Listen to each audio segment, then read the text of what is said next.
Hello everyone, in this video I'll be showing you a Celestial Warlock build guide in Baldur's Gate 3. Now the Warlock typically isn't a Celestial aligned character, but this is a class that got added in the console mod manager and it's on PC, so I want to cover this as people were asking it.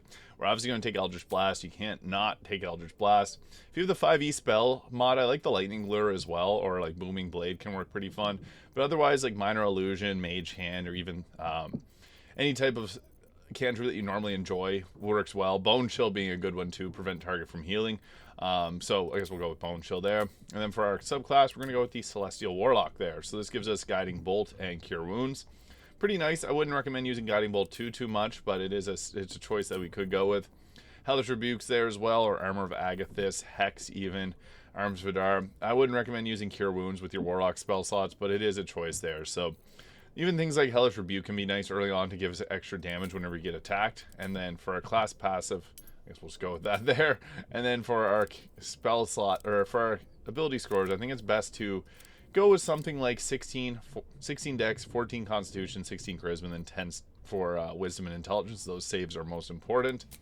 And we're going to be using finesse weapons like the weapon here, the Duelist Prerogative with the Withering Cut, and I'll go through the full leveling guide here. Now at level 2 we get ourselves another spell slot. Witch Bolt can be a decent one because this can you can activate it each turn, dealing lightning damage, and it does some pretty good damage as it scales upwards. Armor of Agathis though being a nice one to give ourselves some extra survivability. And then for our Eldritch Invocations, Agonizing Blast to add our Charisma modifier, and then also Repelling Blast to push back works really great. Devil's Sight for ability to see in magical darkness works great too, so you could go that route. Now at level 3, we get to choose our Pact Boon and another spell slot. So Darkness, Hold Person, and Clouded Daggers being probably the best 3. I'm going to go with Hold Person because that can be extremely useful. Now the Pact of the Chain also gives us some extra benefits as a Celestial. So we could go Pact of the Blade to do extra weapon attacks, but we're going to go with this one here because this is a cool one. It gives us the ability to summon a young Holophant. So addressing the Holophant in the room, this is a cool one. And I like the Pact of the Chain only for this and the Dread Overlord Warlock. Typically I go Pact of the Blade, but we're going to go this route for this one because I just want to show that off. And at level 4 we get ourselves another cantrip, so take what you want. As for the spells, I think that Darkness is great. Misty Step's okay, but I don't like using the Warlock spell slots on it, so even Clouded Daggers can work good for early game damage. And we'll take our Charisma up, or our Dexterity up, because we're going to need a little bit more armor class as well. And then at level 5, we get our Chain Familiar, gets an extra attack, and then we also get our Eldritch Invocation and a spell slot selection here, which Hunger of Vidar just makes the most sense here, so we're going to go with that, as it does require concentration, but it's very strong. And we can even go with, if you have the Eldritch Invocations enhanced, you can go with the improved pack weapon here. I really like Eldritch Smite. This uses your spell slots, but does a ton of damage. But we're going to go with Devil's Sight just to keep it OG. It's a good one. Being able to see in magical darkness, extremely effective. At level 6, we get the Radiant Soul. Your link to the Celestial allows you to be a conduit for Radiant energy, become resistant to Radiant damage. And when you cast a spell that deals Radiant or Fire damage, you can add your Charisma modifier to the damage. So it's good. We want more Radiant damage spells and even more Fire damage spells if possible. So there are some decent choices like Fear here I like.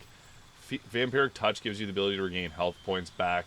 Counter spell's okay too, but I don't like to use our limited Warlock spell slots on it. And at level 7 here we get another increase to our spell slots, which I think Wall of Fire or even Guardian of Faith works well. We'll go with Wall of Fire because we can add extra damage to it. And we get another Eldritch Invocation here. There's a lot of great ones, but being able to cast Confusion as a Warlock spell slot works well. There's a ton of them, like being able to cast Animate Dead without using a spell slot's pretty nice. There's so many good choices here.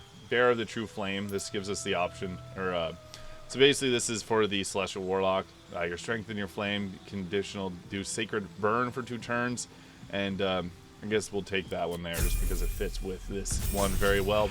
At level 8, we get another spell slot, and I think Guardian of Faith works pretty well. It doesn't require concentration, can take out enemies. So it's a good thing to have popped up if you want. You can always do a short rest to get it back.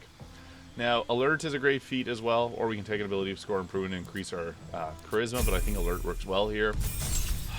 At level 9, we get ourselves a level 5 spell slot, and Flame Strike just makes the most sense because we deal extra damage equal to our Charisma modifier and Fire and Radiant damage. Hold Monster being another good one. I like Minions of Chaos, being able to get ourselves a summon, which is nice just to have around for extra survivability. Subclass features Celestial Resilience. Whenever we take a long or short rest, we equal to your Charisma modifier, you get a damage barrier. Struggling on that one. In addition, you can protect up to 5 enemies with each getting 10 temporary health points, which is great. For our spell slot, again, take your preference here. I'm going to go with Lightning Lure. And then for our cantrip, I guess we get 2 selections of cantrip there. We'll just go with whatever really works best for us. Minor Illusion being a nice one. And then for our spells, Hold Monster just works really great here. At level 11, this is when we get our extra spell slots. We get 3 Warlock spell slots, and we get our Mystic Arcanum. I like Circle of Death. This works great. Create Undead works good too. If you have the Blood Sorcerer, you can get Crimson Leech, but I don't highly recommend that. And then for our next level 5 spell slot, it's really whatever you want. Darkness works good here because we didn't take it earlier. You're typically going to be using a couple of your spells more than others, so just be mindful of that. Counter Spell can be okay to take at level 12 just to have that extra effect. And Life Drinker kind of sucks because we can't use it because we don't have the packed weapon, unfortunately, so we're going to take Sacred Living Flame there. And then for our ability score improvement, we'll take our Charisma up to 20 there. So this is a Charisma dealing damage, our Charisma damage dealer class. We got our Eldritch Blast here, which gives extra damage. We got our Guardian of Faith. Got our Flame Strike. Flame Strike does a good amount of damage, you're going to see here. So yeah, it hits quite hard, with fire and radiant damage being the effects. We also get Circle of Death. We have Darkness. We have our Conjure Elemental, so we can summon in. For some reason, this one uses key points of Fire Elemental, so I'm not sure why that's glitched, but we can't summon in a Fire Elemental. But the Air one is good too, and the Water Elemental works well, but we'll go with the Air Elemental. And then we also got the ability to summon in our Feel the Flame. You can rekindle a flame on the target, which is nice as a bonus action whenever we deal fire damage with Sacred Flame. So we can go like that. Boom. He saved it, and then you'd be able to do that again. We also got our Guiding Bolt, which is upcast and deals a good amount of damage, up to an 8d6 of Radiant. Pretty nice, but we're going to want to summon in our Find Familiar Young Holloman. So I'm going to pop this in, and we got that there. It's kind of funny. 16 health, but it also has the ability to banish targets. It has Bless. It can give protection from good and evil. It can cast Light.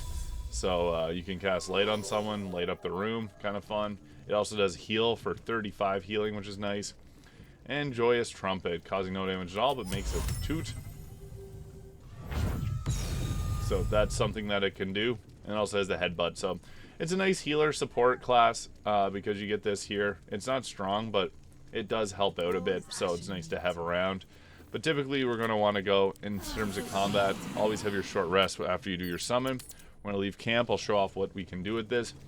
So I should have done Armor of Agathis there as well, because you can summon, or you can apply Armor of Agathis to yourself, and then whenever you do this, you're going to get the extra 25 health. And you would do this, and you would typically summon in like a Guardian of Faith before combat, just to give yourself the extra damage, because then we can regain our spell slots before starting combat, and then drop something like Hunger of Hadar right off the get-go.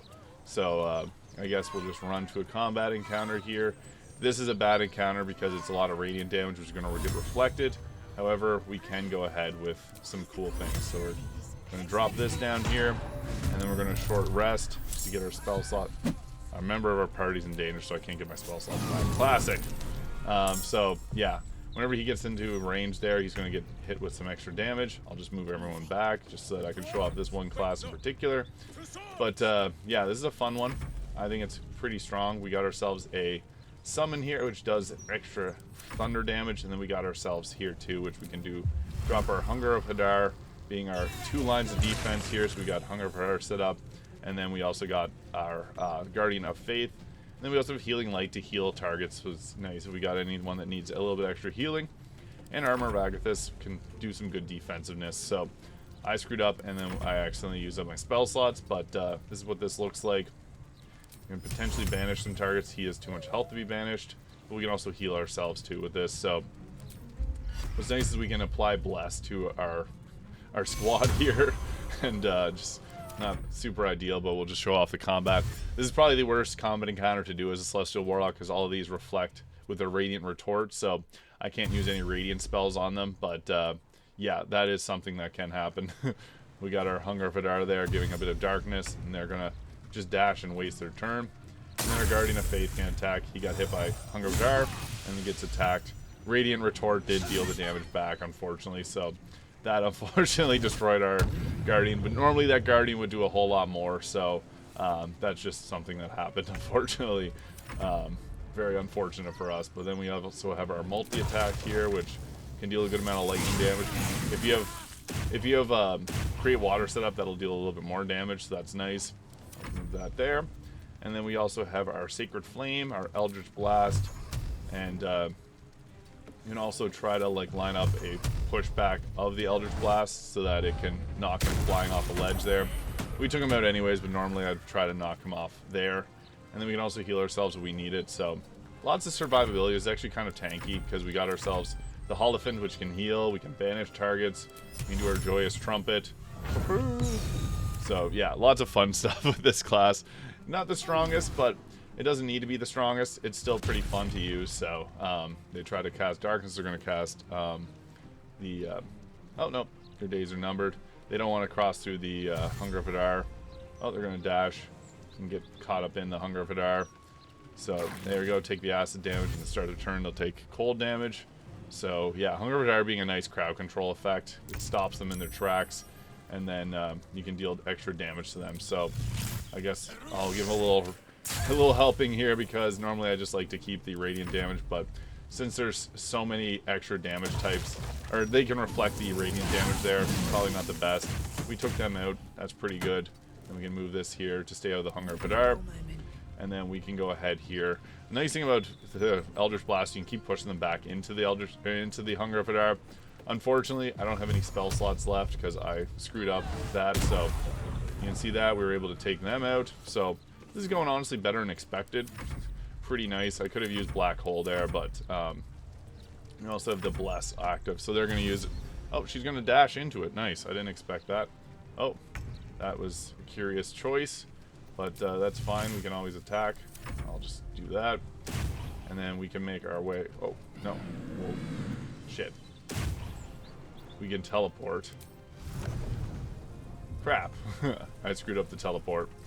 Should have moved it backwards. But typically that's what we do. We'll hit him with the Gale. Oh, that didn't work. That's fine. And yeah, I guess I can try and pull them into the Hunger of Hadar. I think that should work. I don't know why that didn't work. Lightning Lure. We can even hit him. Ah, shit. That didn't work well. If I had Misty Step without... Yeah, that was not ideal. But those things happen, you know. We're stuck in our myth... of course. Circle of Death? Nope. So I was end the turn there. That was not ideal. I was thinking I would have been able to move there. Oh, she's going to jump to the other side of it. Darkness on Gale. Psionic Dominance. Hit her with the psychic damage. Show herself and I show you mercy. She can't see me. I'm invisible in the darkness. That's funny. And she's looking for me. She can't find me. She's going to end the turn right outside of it. And we'll move these out. Hit them with the boop, boop, boop. Oh, we're going to hit that target there. Oops.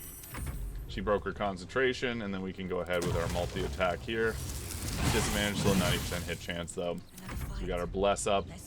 And then we can also go ahead here and then Circle of Death being a fun boom attack, but we can also hopefully push her off the edge. That might not push her off the edge, but that finished things off. So yeah, even as a Celestial Warlock, Eldritch Blast is still your best friend. So I just want to cover the Celestial Warlock. This is a fun one. Everyone's getting hurt in this Hunger of Hadar there. So yeah, this is a fun subclass. Let me know your thoughts in the comments below. Hit that subscribe button already if you haven't before, and I'll see you all in the next one.